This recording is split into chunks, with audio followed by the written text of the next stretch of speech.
Le démon, Mikhaïl Lermontov. Première partie. 1. Un ange déchu, un démon plein de chagrin, volait au-dessus de notre terre pécheresse. Les souvenirs de jours meilleurs se pressaient en foule devant lui, de ces jours où, pur chérubin, il brillait au séjour de la lumière, où les comètes errantes aimaient à échanger avec lui de bienveillants et gracieux sourires, où, au milieu des ténèbres éternelles, avide de savoir, il suivait à travers les espaces les caravanes nomades des astres abandonnés, où enfin, heureux premier-né de la création, il croyait et aimait. Il ne connaissait alors ni le mal, ni le doute, et une monotone et longue série de siècles inféconds n'avait point encore troublé sa raison. Et encore il se souvenait, mais il n'était plus assez puissant pour se souvenir de tout. 2. Depuis longtemps réprouvé, il errait dans les solitudes du monde sans trouver un asile. Et cependant les siècles succédaient aux siècles, les instants aux instants. Lui, dominant le misérable genre humain, semait le mal sans plaisir, et nulle part ne rencontrait de résistance à ses habiles séductions. Aussi, le mal l'ennuyait. 3. Bientôt le banni céleste se mit à voler au-dessus du Caucase. Au-dessous de lui, les neiges éternelles du Kazbek scintillaient comme les facettes d'un diamant. Plus bas, dans une obscurité profonde, se tordait le sinueux d'Arial, semblable au repli tortueux d'un reptile. Puis le Terek, bondissant comme un lion à la crinière épaisse et hérissée, remplissait l'air de ses rugissements. Les bêtes de la montagne, les oiseaux décrivant leurs orbes dans les hauteurs azurées, écoutaient le bruit de ses eaux. Les nuages dorés, venus de lointaines régions méridionales, accompagnaient sa course vers le nord et les masses rocheuses, plongées dans un mystérieux sommeil, inclinaient leur tête sur lui et couronnaient les nombreux méandres de ses ondes. Assises sur le roc, les tours des châteaux semblaient regarder à travers les vapeurs et veiller aux portes du Caucase comme des sentinelles géantes, placées sous les armes. Toute la création divine était aux alentours, sauvage et imposante. Mais l'ange, plein d'orgueil, embrassa d'un regard dédaigneux l'œuvre de son Dieu, et aucune de toutes ces beautés ne vint se refléter sur sa figure hautaine. 4. Puis le tableau changea. Une nature pleine de vie s'épanouit à ses regards. Les luxuriantes vallées de la Géorgie se déroulèrent au loin comme un magique tapis, terre heureuse et florissante. Les silhouettes des ruines, les ruisseaux à l'eau rapide et murmurante et au fond parsemé de cailloux aux mille couleurs, les buissons de roses sur lesquels les rossignols à la voix douce chantent la plaintive beauté que rêva leur amour, les ombrages des platanes touffus, entremêlés de lierre abondants, les grottes où les timides chevreuils se réfugient au jour brûlant, l'éclat, le mouvement, le murmure des feuilles, le bruit sonore de mille voix, l'haleine parfumée de mille plantes, la voluptueuse ardeur du milieu du jour, les nuits toujours humides d'une rosée odorante, les étoiles du ciel, brillantes comme le regard et les yeux des jeunes géorgiennes.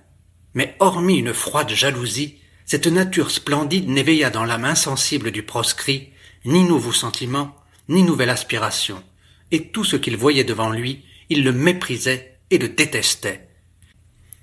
5. Cette grande demeure, ce palais spacieux, le vieux Goudal aux cheveux blancs les a bâtis pour lui.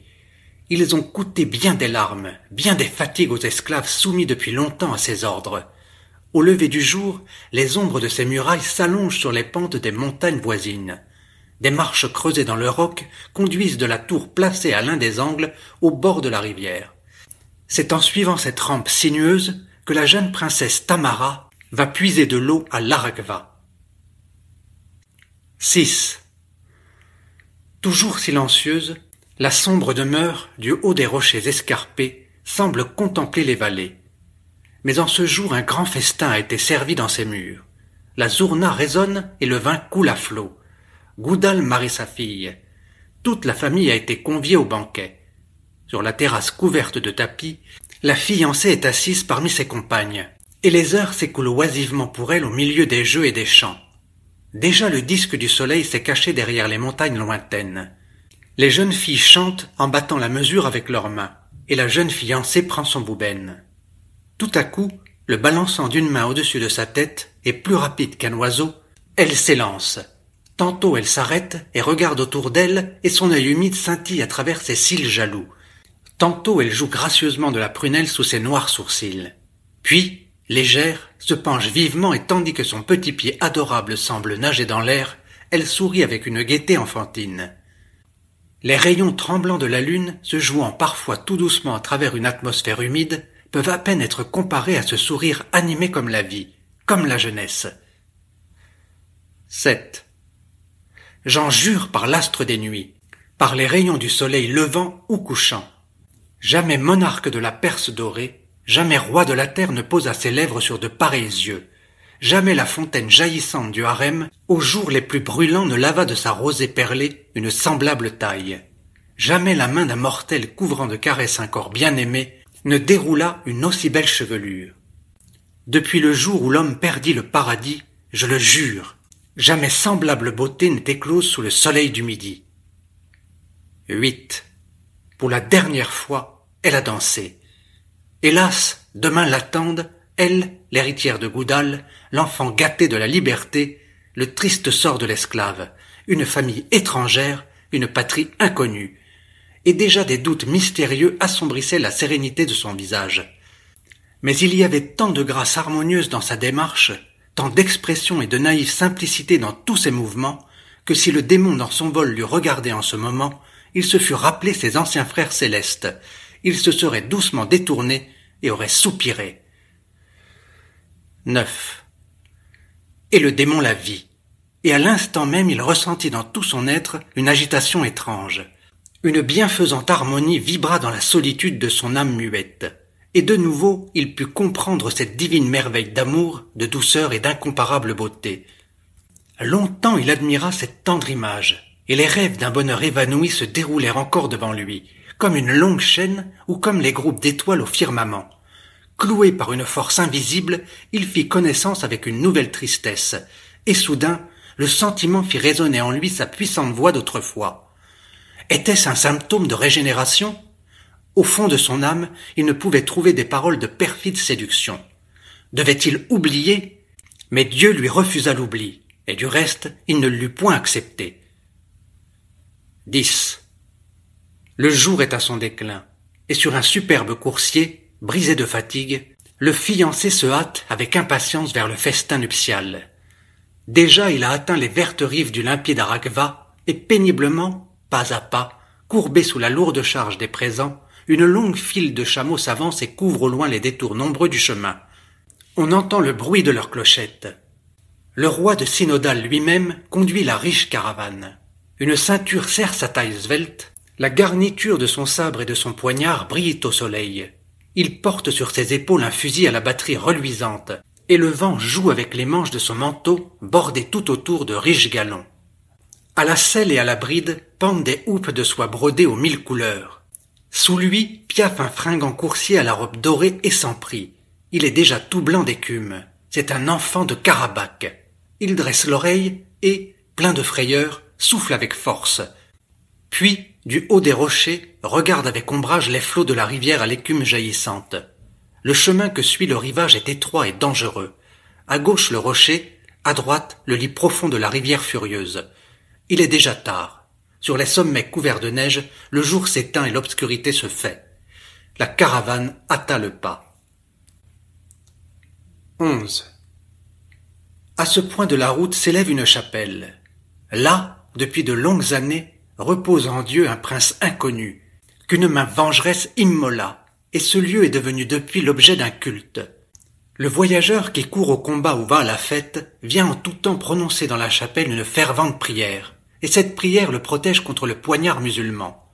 Mais le jeune fiancé dédaigna la coutume de ses aïeux, et un esprit méchant le troubla avec une perfide vision. Au milieu des ombres de la nuit, il s'imaginait couvrir de baisers ardents les lèvres de sa jeune fiancée.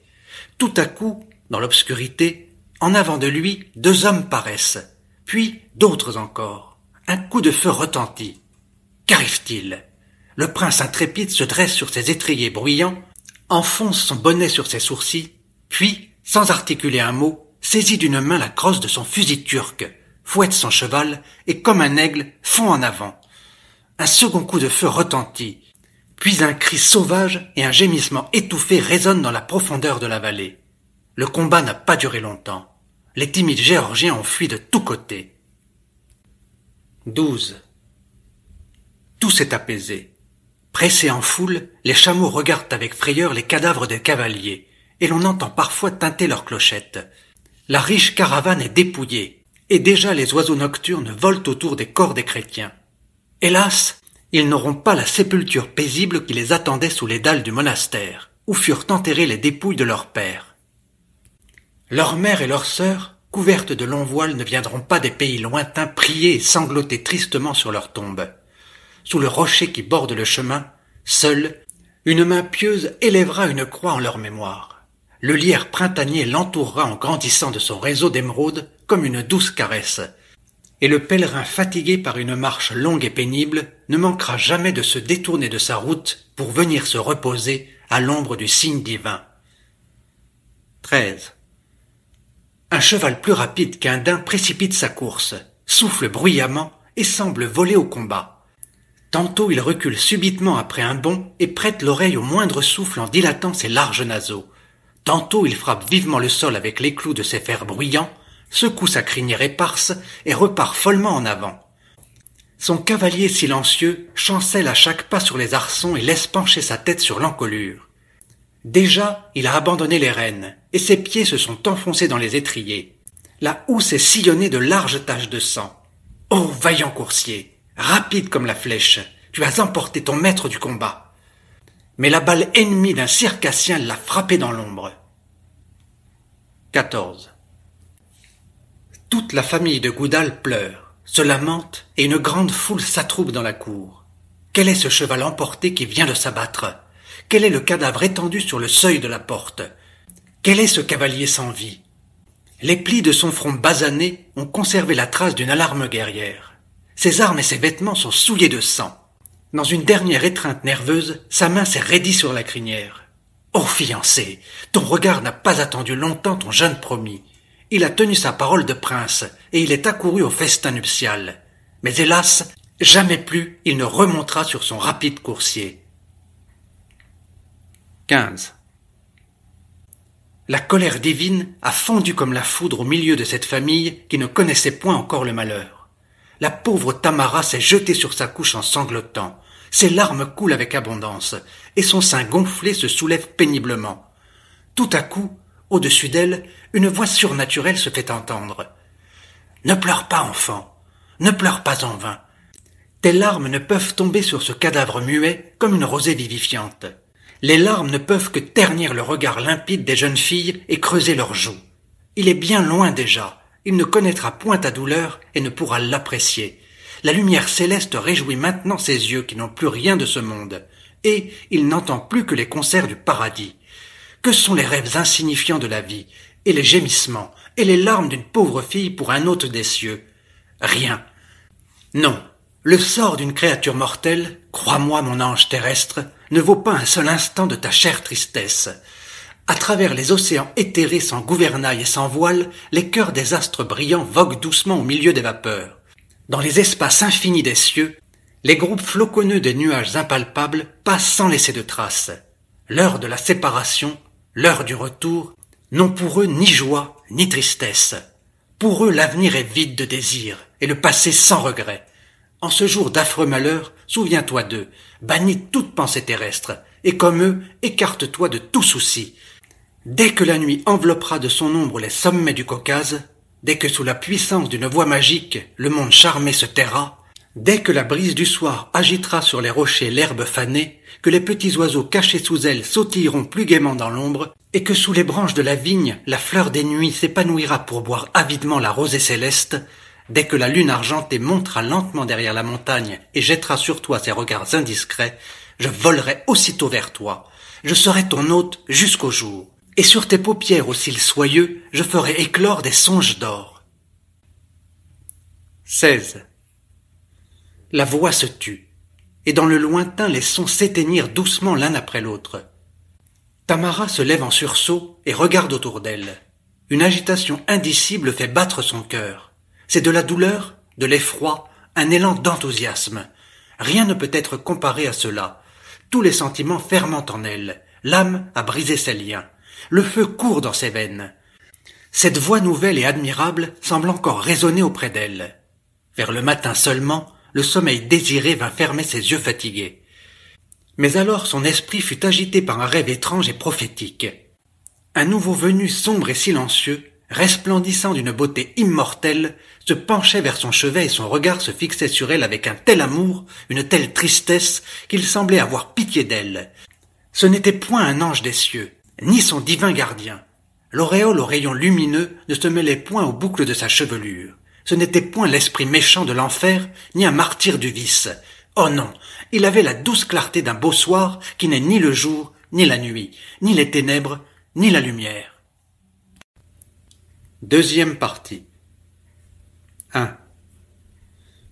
Ô Père, cesse tes reproches. Ne gronde pas ta Tamara. Tu vois ces larmes? Hélas, ce ne sont pas les premières. Je ne serai la femme de personne. Dis à ceux qui demandent ma main que mon époux repose dans la terre humide et que je ne puis donner mon cœur. Depuis le jour où nous ensevelîmes son cadavre sanglant dans la montagne, un esprit perfide me poursuit avec une vision que je ne puis écarter, et au milieu du calme des nuits, des songes tristes et étranges viennent jeter le trouble en moi. Mes pensées et mes paroles s'égarent confusément. Une flamme emplit tout mon sang. Je me dessèche et me flétris de jour en jour. Oh mon Père, mon âme souffre, aie pitié de moi. Livre au saint lieu ta fille déraisonnable. Là, je serai sous la protection du Sauveur, et à ses pieds j'épancherai ma douleur. Ici-bas, il n'y a déjà plus de joie pour moi. Que bientôt à l'ombre paisible des autels, une sombre cellule se referme sur moi, comme une tombe. 2. Et sa famille l'a transporté dans un couvent solitaire, où ses jeunes épaules furent recouvertes d'un humble cilice. Mais sous la robe monastique, comme sous la soie aux 1000 couleurs, son cœur luttait avec la vision impie. Au pied des autels, sous l'éclat des lumières, aux heures du chant solennel, au milieu de la prière, souvent une voix connue venait résonner à son oreille. Sous la voûte obscure du temple, une image qu'elle connaissait bien glissait de temps à autre sans bruit, et sans laisser de traces. Elle rayonnait doucement, comme une étoile à travers la fumée transparente de l'encens, lui faisait signe de la main et l'appelait. Mais où? 3. Le pieux couvent était caché entre 2 collines et un lieu frais. Des platanes d'Orient, des rangées de peupliers l'entouraient de tous les côtés. Et parfois, quand la nuit descendait dans les défilés de la montagne, la lumière de la lampe de la jeune religieuse, passant à travers les fenêtres de sa cellule, venait se jouer au milieu d'eux. Tout autour, à l'ombre des amandiers, auprès de la sombre rangée de croix qui protège les tombes muettes, les chœurs des petits oiseaux entonnaient de doux concerts. Des sources à l'onde fraîche couraient en murmurant sur les rochers, puis se réunissaient dans le défilé et roulaient plus loin entre les buissons couverts des fleurs du givre. 4. Vers le nord se dressaient les montagnes.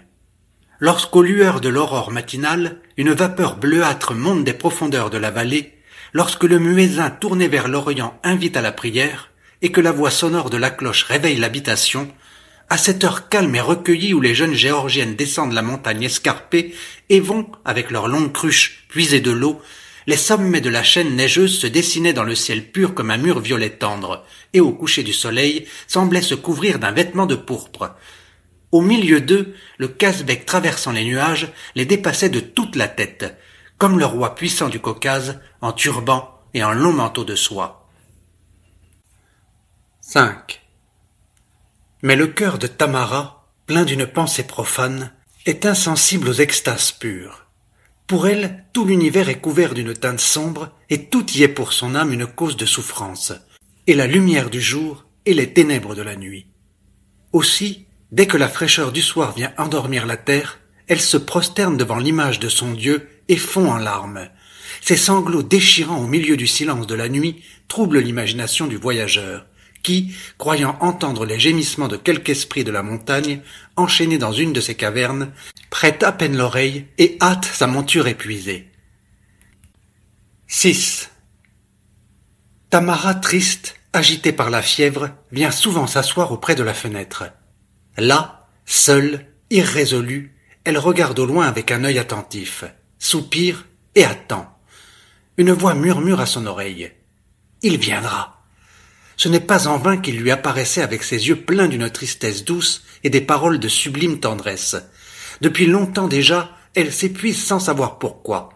Veut-elle prier les saintes? C'est à lui que son cœur s'adresse. Accablée par cette lutte incessante, se penche-t-elle sur sa couche, son oreiller la brûle. Elle suffoque horriblement, s'éveille en sursaut et frissonne. Ses épaules et sa gorge sont enflammées. Elle peut à peine respirer. Ses yeux s'obscurcissent, ses bras étendus cherchent avec passion un être imaginaire, tandis que des baisers expirent sur ses lèvres. 7.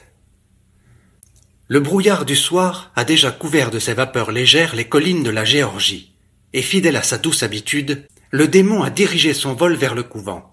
Mais bien longtemps, il n'osa violer ce paisible asile de la vertu. Il y eut même un moment où il parut prêt à abandonner ses affreux projets. Il errait mélancoliquement autour des murs élevés, et ses pas, plus légers que le vent, faisaient doucement frissonner les feuilles dans l'ombre. Puis il levait les yeux vers cette fenêtre qu'illuminait l'éclat de la lampe. C'est là qu'elle attendait depuis si longtemps. Soudain, au milieu de ce silence universel, une harpe harmonieuse vibra et des chants sonores résonnèrent. Ces sons semblaient se suivre avec mesure comme coulent des pleurs. C'était une mélodie si tendre qu'elle paraissait avoir été composée au ciel pour la terre. On aurait dit un ange descendu ici-bas mystérieusement, qui venait en visiter un autre oublié et qui lui parlait du passé, afin d'adoucir sa souffrance. Et le démon comprit alors pour la première fois les douleurs et les agitations de l'amour. Effrayé, il veut s'éloigner. Mais ses ailes restent immobiles. Et, ô prodige, une larme roule lentement de ses yeux obscurcis. On voit encore près de cette cellule une pierre que cette larme brûlante a traversée comme une flamme, et ce n'était point une larme humaine. 8. Le démon entre. Il est prêt à aimer, et son âme est toute ouverte au bien. Il croit que le moment désiré pour essayer une vie nouvelle est venu. Les palpitations de l'attente, les craintes de l'incertitude demeurent pour lui sans voix et sans puissance. Elles ont reconnu tout d'abord une âme pleine de fierté. Il entre, regarde, devant lui se dresse l'envoyé du ciel. C'est le chérubin qui veille sur la belle pécheresse. Son visage rayonne d'un sourire plein de sérénité et son aile la protège contre l'ennemi. Un instant, son regard impie fut ébloui par l'éclat de la lumière divine, et au lieu du doux accueil qu'il espérait, il entendit éclater de pénibles reproches. 9. Esprit turbulent, démon du vice, qui t'a appelé au milieu des ténèbres de la nuit? Tes adorateurs n'habitent point ces lieux, et jusqu'à présent le souffle du mal n'a point pénétré ici. Ne viens point souiller de ton pas impie cet asile de mon amour et de ma sainteté. Qui t'a appelé? L'esprit méchant lui répond par un sourire perfide. Son regard s'enflamme de jalousie, et de nouveau le poison de la vieille haine a embrasé son âme. « Elle est à moi, dit-il d'une voix dure. Laisse-la, elle est à moi. Tu as paru trop tard pour la défendre. Tu n'es ni mon juge, ni le sien. Et sur ce cœur plein d'élévation, j'ai posé mon empreinte. Ici, il ne reste plus rien de ta sainteté. Ici, je règne et j'aime. » L'ange alors abaissa ses yeux pleins de douleur sur la pauvre victime, et déployant lentement ses ailes, disparut dans les sphères célestes. 10. Tamara. Qui es-tu? Tes paroles sont dangereuses. Qui t'envoie vers moi? Le ciel ou l'enfer? Que me veux-tu? Le démon. Que tu es belle. Tamara. Mais parle. Qui es-tu? Réponds. Le démon. Je suis celui que tu écoutais dans le calme des nuits, celui dont la pensée parlait doucement à ton âme, celui dont tu voyais l'image dans tes songes et dont tu devinais la tristesse avec peine. Je suis celui qui tue l'espérance dès qu'elle naît dans un cœur. Je suis celui que personne n'aime et que tout être vivant maudit. L'espace et les années ne sont rien pour moi. Je suis le fléau de mes esclaves de la terre. Je suis le roi de la science et de la liberté. Je suis l'ennemi des cieux et le mal de la nature. Et tu vois, je suis à tes pieds. Je t'apporte une humble et douce prière d'amour. Ma première souffrance ici-bas et mes premières larmes. Oh, mais par pitié, écoute, Tu pourrais avec une de tes paroles me rendre au bien et me rouvrir les cieux. Resplendissant de ton chaste amour, je reparaîtrai là comme un nouvel ange dans l'éclat nouveau. Mais écoute, je t'en supplie, je suis ton esclave et je t'aime. Dès que je t'ai vu, soudain au fond de moi-même, j'ai détesté l'immortalité et ma puissance, et j'ai envié malgré moi les joies incomplètes de la terre. Ne pas vivre comme toi serait une souffrance pour moi, et ce serait affreux que de vivre séparé de toi. Dans mon cœur insensible, une flamme inattendue s'est rallumée avec plus de force, et j'ai senti l'aiguillon de mes anciennes blessures se réveiller au fond de moi-même comme un serpent. Sans toi, qu'est pour moi l'éternité? Que sont mes domaines infinis? Des paroles résonnant dans le vide, un temple immense sans divinité. Tamara, laisse-moi, esprit perfide, tais-toi, je ne crois point au discours d'un ennemi. Mon Dieu, hélas, je ne puis plus vous prier. Un poison funeste s'empare dans mon esprit affaibli. Écoute, tu me perdras, tes paroles, c'est du feu, c'est un filtre empoisonné. Dis, pourquoi m'aimes-tu? Le démon. Pourquoi, ma belle? Hélas, je ne sais. Plein d'une vie nouvelle, j'ai fièrement arraché de ma tête criminelle ma couronne d'infamie, et j'ai jeté tout le passé dans la poussière. Mon paradis et mon enfer sont dans tes yeux. Je t'aime d'un amour qui n'a rien de terrestre, et comme tu ne pourrais aimer toi-même. Je t'aime avec tout l'enivrement et la puissance de la pensée et du rêve immortel. Dès le commencement du monde, ton image fut gravée dans mon âme. Elle se montrait à moi dans les immensités désertes de l'espace. Depuis longtemps ton nom agitait mon esprit et résonnait doucement en moi. Aux jours heureux du paradis, toi seul me manquais. Oh, si tu pouvais comprendre ce qu'il y a d'amère douleur dans une vie sans fin et toute sans partage. Jouir, souffrir, mais ne jamais attendre d'éloge pour le mal et jamais de récompense pour le bien. Vivre pour soi seul, être un objet d'ennui pour soi-même et traverser cette éternelle lutte sans noblesse et sans espoir de réconciliation. Toujours regretter et ne rien désirer, tout savoir, tout ressentir, tout voir, détester tout ce qui est contraire à mes désirs et tout mépriser dans le monde. Du jour où la malédiction divine m'a frappé, les embrasements passionnés de la nature se sont éternellement refroidis pour moi. Les espaces s'étendaient à l'infini devant mes yeux. Je voyais les astres qui m'étaient connus depuis si longtemps, couverts de leur parure nuptiale, glisser doucement devant moi, portant des couronnes d'or. Mais hélas, aucun ne reconnaissait son ancien frère. Dans mon désespoir, je me mis à appeler des proscrits semblables à moi. Mais moi-même, de mon regard méchant, je ne pouvais plus reconnaître ni leur visage, ni leur voix. Alors, effrayé, j'agitai mes ailes et me mis à courir rapidement. Mais où? Pourquoi? Je ne le sais. Mes anciens frères m'avaient repoussé, et comme l'Éden, le monde entier devint pour moi sombre et muet. J'étais comme une barque brisée, sans gouvernail et sans voile, qui nage follement aux caprices des courants et des flots et ne sait où elle va. Ou comme un flocon de nuages orageux qui, au lever du jour, se montre comme un point noir dans l'horizon azuré, et n'osant s'arrêter nulle part, erre seul, sans but et sans laisser de traces. Dieu seul sait d'où il vient et où il va, mais je ne pus gouverner longtemps les hommes et leur apprendre longtemps le péché. Il me fut impossible de diffamer longtemps tout ce qui était noble, et de blasphémer tout ce qui était beau. Facilement je rallumais pour toujours en eux les ardeurs de la foi pure. Étaient-ils dignes de mes efforts, ces sots et ces hypocrites? Je me cachai alors dans les défilés des montagnes, et me mis à errer comme un météore au milieu des ténèbres d'une nuit profonde.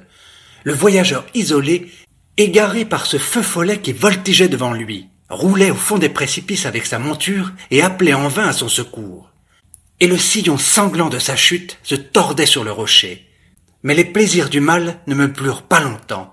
Que de fois dans ma lutte avec l'ouragan puissant, au milieu des tourbillons de poussière, enveloppé d'éclairs et de vapeurs, je m'élançai avec fracas dans les nuages. J'aurais voulu pouvoir dans la foule des éléments révoltés étouffer les murmures de mon cœur, échapper à la pensée inévitable et oublier ce qui ne pouvait être oublié. Que peut être le récit des pertes douloureuses, des fatigues et des maux, des générations passées et futures de la race humaine en présence d'un seul instant de mes souffrances inconnues? Que sont les hommes, que sont leurs vies et leurs peines?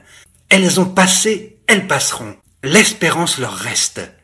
Un jugement équitable les attend, et à côté du jugement reste encore le pardon. Ma douleur à moi est constamment là, et comme moi, elle ne finira jamais, et ne trouvera jamais le sommeil de la tombe. Tantôt elle se glisse en moi comme un serpent, Tantôt elle me brûle et luit comme une flamme. Tantôt elle pèse sur ma pensée comme le lourd rocher des passions et des espérances perdues. Mausolée indestructible. Tamara. Pourquoi me faire connaître tes souffrances? Pourquoi te plains-tu à moi? Tu as péché. Le démon. Est-ce contre toi? Tamara. On peut nous entendre. Le démon. Nous sommes seuls. Tamara. Et Dieu? Le démon. Il ne daignera pas jeter un regard sur nous. Il s'occupe des cieux et non de la terre. Tamara. Et le châtiment et les tortures de l'enfer. Le démon. Que te fait cela? Tu seras là avec moi. Tamara. Qui que tu sois, toi que le hasard a fait mon ami, tu as perdu mon repos pour toujours. Et moi, ta victime, je t'écoute malgré moi-même avec un plaisir secret. Mais si tes paroles sont mensongères, si tu veux me tromper, aie pitié de moi. Quelle gloire y trouverais-tu? Pourquoi veux-tu posséder mon âme? Est-ce que je suis préférable à toutes celles qui n'ont pas été remarquées par toi aux cieux? Cependant, elles sont bien belles aussi, et comme en ce lieu, aucune main mortelle n'a encore profané leur couche virginale. Non, fais-moi un serment irrévocable. Dis, tu vois je souffre, tu vois ce que rêve une pauvre femme. Sans le vouloir, tu entretiens la peur en moi. Mais tu as tout compris, tu sais tout, et certainement tu auras pitié de moi. Jure-moi, fais-moi serment de renoncer dès à présent à tes mauvais desseins. Est-ce qu'il n'y a déjà plus de serments et de promesses inviolables? Le démon. Je jure par le premier jour de la création, je jure par son dernier jour, je jure par l'opprobre du crime et par le triomphe de la vérité éternelle, je jure par l'horrible souffrance de la chute et par la joie bien courte de la victoire, je jure par notre rencontre et par la séparation qui nous menace de nouveau, je jure par la foule des esprits, par le sort de mes frères qui me sont soumis, par les glaives sans tache des anges mes ennemis vigilants, je jure par le ciel et l'enfer, parce qu'il y a de plus sacré sur la terre et par toi. Je jure par ton dernier regard, par ta première larme, par l'haleine de ta bouche si pure et par les boucles de ta chevelure soyeuse. Je jure par la félicité et la douleur. Je jure par mon amour. Je renonce à mes vieilles rancunes, je renonce à mes pensées d'orgueil. Dès maintenant, le poison de la flatterie trompeuse ne viendra plus agiter mon esprit. Je veux aimer, je veux prier, je veux croire au bien. Avec les larmes du repentir, j'effacerai sur mon visage digne de toi les marques du feu céleste, et que désormais l'univers tranquille croisse dans l'ignorance sans moi. Oh, crois-moi, moi seul jusqu'à ce jour t'ai comprise et appréciée. En te choisissant pour mon sanctuaire, j'ai déposé ma puissance à tes pieds. J'attends ton amour comme un don, et je te donnerai l'éternité pour un regard. Dans l'amour comme dans l'aversion, crois-moi Tamara, je suis immuable et grand. Moi, fils libre de l'espace, je t'emporterai dans les régions qui planent au-dessus des étoiles, et tu seras la reine du monde, ma première compagne. Sans regret, sans désir, tes yeux regarderont cette terre où il n'y a ni bonheur vrai, ni beauté durable, où l'on ne voit que crime et châtiment, où la passion mesquine peut seule vivre, et où on ne sait pas sans crainte haïr ou aimer. Ignores-tu ce que c'est que l'amour passager des hommes? Un sang jeune qui fermente. Mais les jours passent et le sang se refroidit. Quel est celui qui peut résister à la fatigue, à l'ennui, aux caprices de l'imagination? Quel est celui qui peut rester fidèle pendant la séparation et ne pas céder aux attraits de la beauté nouvelle? Non, mon ami, sache-le bien. Ta destinée n'est point de te flétrir en silence dans un cercle aussi étroit, esclave d'une jalousie grossière, parmi des hommes froids et pusillanimes, parmi de faux amis et des ennemis, au milieu de craintes et d'espérances sans fin, de peines lourdes et sans but. Tu ne dois point t'éteindre tristement, derrière ces murs élevés, sans avoir connu l'amour, toujours en prière, également loin de Dieu et des hommes. Oh non, admirable créature, tu as une autre destinée, tu es réservé pour d'autres souffrances et pour des extases autrement sublimes. Laisse donc tes premiers désirs, et abandonne cette terre méprisable à son sort. En échange, je t'ouvrirai les abîmes des plus profondes sciences. J'amènerai à tes pieds les nombreux esprits qui me servent. Et je te donnerai, ma belle, des servantes légères comme des fées. Pour toi, j'arracherai à l'étoile d'Orient sa couronne d'or. Je cueillerai sur les fleurs la rosée des nuits et je répandrai sur toi cette rosée. Avec un rayon pourpre du soleil couchant, j'entourerai ta taille comme avec une écharpe. Avec la senteur des parfums les plus purs, j'embaumerai l'air qui t'environne. Sans cesse, je caresserai tes oreilles avec une mélodie admirable. Je te bâtirai des palais somptueux d'ambre et de turquoise. Je descendrai pour toi jusqu'au fond des mers, je volerai au-dessus des nuages. Je te donnerai tout, tout ce qui est sur la terre. Aime-moi. 11. Et doucement, il appuya sa bouche pleine de feu sur ses lèvres tremblantes. Il répondait à ses prières par des paroles pleines de séduction, et son regard plongeant jusqu'au fond de ses yeux l'enflammait. Dans l'obscurité de la nuit, il étincelait devant elle, inévitable comme la lame d'un poignard. Hélas, l'esprit du mal triompha. Le poison mortel de ses baisers a pénétré en un instant dans son sein, et un cri terrible de souffrance a troublé le silence de la nuit. Dans ce cri, il y avait de tout, de l'amour, de la douleur, un reproche avec une dernière prière, un adieu sans espoir, un adieu en pleine jeunesse. 12. Pendant ce temps, le veilleur de nuit exécutait seul et lentement autour des grands murs sa ronde ordinaire. Il allait de tous côtés, agitant sa crécelle de fer, mais en arrivant à hauteur de la cellule de la jeune novice, il assourdit la cadence de son pas, et l'âme troublée s'arrêta, la main sur son instrument. Au milieu du silence environnant, il crut entendre deux bouches échangeant des baisers, puis un cri étouffé, suivi d'un faible gémissement. Un doute impie traversa le cœur du vieillard, mais un moment s'écoula et tout redevint calme. On n'entendit plus que le souffle de la brise, apportant de loin le murmure des feuilles et le ruisseau de la montagne qui bruissait tristement sur ses rives sombres. Le vieillard dans sa peur se hâta de lire son livre de prières, afin d'éloigner de sa pensée pécheresse les tentations de l'esprit du mal. Il se signait rapidement de ses doigts tremblants, puis, silencieux, agité par une vision, il se mit à précipiter son pas et continua sa ronde habituelle. 13. Couchée dans son cercueil, elle ressemble à une gracieuse périe qui vient de s'endormir. Son visage pâle et sombre est plus pur que le linceul qui l'enveloppe. Ses paupières se sont abaissées pour toujours. Mais, ô ciel! Ne dirait-on pas que sous elle, ce merveilleux regard sommeille seulement et semble attendre un baiser ou le retour du jour? Non. Inutilement, les rayons lumineux se glissent entre elles, comme un fil d'or. En vain sa famille, pleine d'une muette douleur, vient couvrir sa bouche de baisers. Non, la mort a mis sur elle son empreinte éternelle, et rien n'est assez puissant pour l'arracher de ses bras. Et toute cette nature, dans laquelle naguère la vie ardente et pleine d'énergie parlait si distinctement au sens, n'est plus maintenant qu'une vaine poussière. Un sourire étrange, à peine éclos sur ses lèvres, s'y était arrêté. L'expression douloureuse de ce sourire était sombre comme la tombe elle-même. Que signifiait-il? Se raillait-il de la destinée, ou accusait-il un doute insurmontable? Exprimait-il un froid dédain de la vie, ou une colère audacieuse contre le ciel? Comment le savoir? Sa signification est à jamais perdue pour le monde. Mais il attire involontairement les yeux, comme le dessin d'une inscription antique, où peut-être, sous les caractères bizarres, se cache l'histoire des temps passés. Maxime de la grande sagesse indéchiffrable, trace oubliée de pensées profondes. Longtemps, l'ange de la destruction respecta la dépouille de la pauvre victime, et ses traits conservèrent cette beauté que garde un marbre sans expression, privé d'animation et de sentiment, mystérieux comme la mort elle-même. Jamais aux jours les plus gais, la parure de fête de Tamara ne fut aussi variée en couleurs, ne fut aussi riche. Les fleurs du vallon chéri qui la vit naître, selon l'antique coutume, exhalaient sur elle leur parfum, et serrée dans sa froide main, semblait avec elle dire adieu à ce monde. 14. Ses parents, ses voisins se sont déjà réunis pour le triste voyage.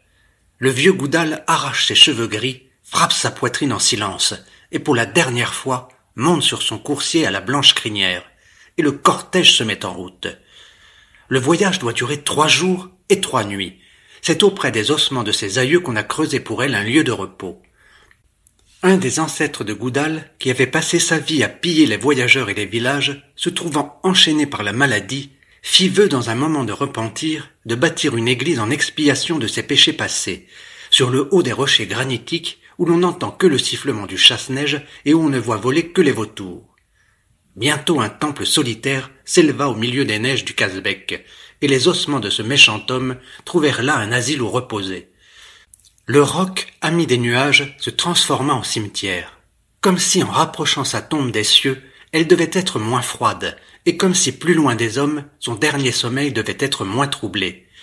Mesure inutile, les morts ne doivent plus ressentir ni la joie, ni la tristesse des jours passés. 15. Dans les espaces azurés, un des anges de Dieu volait en agitant ses ailes d'or, et dans ses bras, il emportait de la terre une âme pécheresse. Avec de douces paroles d'espérance, il dissipait ses doutes, et de ses larmes, il effaçait en elle les traces de l'opprobre et de la douleur. Les harmonies célestes, quoique lointaines, arrivaient déjà vers eux. Tout à coup, au milieu de l'espace libre, l'esprit des enfers surgit du fond de l'abîme. Il tourbillonnait avec fracas et brillait comme le sillon de l'éclair. Puis, avec une impudente fierté, il répétait « Elle est à moi !» La pauvre âme de Tamara se serra contre la poitrine de son gardien et se mit à prier pour calmer sa frayeur. En ce moment, son avenir allait se décider. Il reparaissait devant elle. Mais grand Dieu, qu'il l'aurait reconnu! Quel regard méchant il fixait sur elle! Comme on sentait qu'il était plein du poison mortel d'une colère inextinguible. Son visage immobile exhalait un froid sépulcral. « Disparais, esprit de doute et de ténèbres !» répondit le messager des cieux. « Tu as assez longtemps triomphé, mais l'heure du jugement est venue, et que la sentence divine soit bénie. Les jours de la tentation sont passés. En quittant son enveloppe terrestre et périssable, elle a secoué à jamais les chaînes du mal. Sache-le, depuis longtemps nous l'attendions. Son âme était de celles dont la vie se compose d'un court instant de souffrances intolérables et de délices qu'on ne peut comprendre. Le Créateur les a tissées avec les cordes vivantes d'un meilleur monde. Elles ne sont point créées pour la terre, et la terre n'est pas faite pour elles. Elle a expié ses doutes par d'atroces douleurs. Elle a souffert et aimé, et le paradis lui est ouvert pour cet amour. » Et l'ange, jetant sur le séducteur un regard sévère, agita ses ailes avec joie, et disparut au milieu des cieux purs. Et le démon vaincu, maudissant ses rêves pleins de folie, comme autrefois, resta seul dans l'univers, sans espérance et sans amour. Sur le penchant de la montagne, au-dessus de la vallée de Koïchaoursk, s'élève encore une vieille ruine crénelée. Les traditions restent pleines de récits faits sur elle, avec lesquels on effraie les enfants. Ce monument muet, qui fut le témoin de ces événements surnaturels, se montre au milieu des arbres comme une sombre vision. En bas, s'éparpillent les maisons d'un village tartare. La terre y est verdoyante et couverte de fleurs, et le bruit discordant de 1000 voix se perd au milieu de celui des caravanes dont on entend de loin résonner les clochettes. La rivière se précipite à travers les vapeurs, brille, écume, tandis que la nature, semblable à un enfant insoucieux, joue avec la vie éternellement jeune, la fraîcheur, le soleil et le printemps. Mais le château est triste et a fini de servir à son tour, comme un pauvre vieillard qui survit à ses amis et à sa famille chérie. Ses habitants invisibles attendent le lever de la lune. Alors, libres et joyeux, ils se mettent à fredonner et courent de tous les côtés. L'araignée grisâtre, nouvelle ermite, file la trame de ses toiles, et une famille de lézards verts court gaiement sur les toits. Le serpent prudent sort de la fente obscure et vient ramper sur les dalles du vieux perron. Tantôt il s'enroule comme un triple anneau, tantôt il s'étend comme une longue raie, et brille comme une épée d'acier, oubliée depuis longtemps sur un champ de bataille par un héros mourant à qui elle ne devait plus servir. Le tout est sauvage, et nulle part on ne retrouve la trace des années passées. La main des siècles s'est appliquée longtemps à les effacer, et rien ne rappelle le nom de Goudal, et celui de sa fille bien-aimée. Mais l'église, où leurs ossements sont ensevelis, protégée par une puissance sacrée, se voit encore sur les rochers escarpés à travers les nuages. Près de la porte s'élèvent comme des gardiens des blocs de granit noir, couverts de neige, et sur leur poitrine, au lieu de cuirasses, miroitent des glaces qui ne fondent jamais. Des masses écroulées dorment sur les saillies du rocher et pendent tout autour, menaçantes comme des chutes d'eau saisies subitement par le froid. Là, le chasse-neige fait sa ronde et balaye la poudre des murailles grises. Puis, faisant entendre ses longs sifflements, semble appeler les sentinelles. Les nuages seuls, apprenant qu'un temple nouveau et magnifique a été bâti dans cette contrée de l'Orient, s'y rendent en foule pour l'adoration. Et sur les dalles du tombeau de famille, déjà depuis longtemps personne ne vient plus gémir. Le rocher sombre du Kazbek garde avidement sa proie. et le murmure de l'homme ne trouble jamais leur éternel repos.